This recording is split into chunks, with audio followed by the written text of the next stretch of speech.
अरे सगळे मातब्बर लोक आमचे बरोबर खड्यासारखे निवडले ना. हं.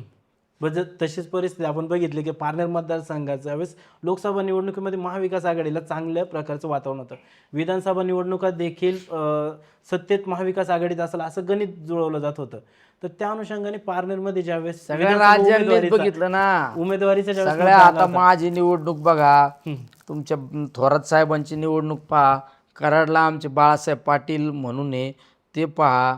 अरे सगळे मातब्बर लोक आमचे बरोबर खड्यासारखे निवडले ना. हं, हं, हं. आमचे गडाख साहेबांची निवडणूक पहा, अनेक अशा निवडणूक, पृथ्वीराज बाबांची निवडणूक पहा, आमचे जयंत पाटील साहेबांची तर काठावर निवडून आले. ती सीट 1,00,000 मतांनी निवडून येणारी सीट होतं.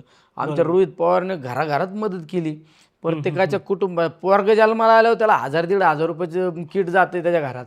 फार ते पोरग जन्माला आल्यापासून तर एखादं वयस्कर माणूस शेवटाच्या घटकापर्यंत मदत केली रोहित पवारांनी. त्यांना 1,200 मतांनी बॅलेटवर निवडून आले ते.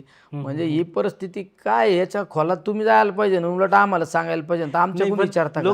तुम्ही या क्षेत्रातले काम करणारे लोक आहेत ना, तुम्ही मुळाशी जाऊन तुम्ही जनतेपुढे आणलं पाहिजे ना या सगळ्या गोष्टी. असे कित्येक आमचे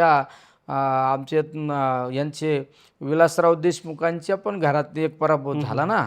बरोबर. बरोबर आहे ना.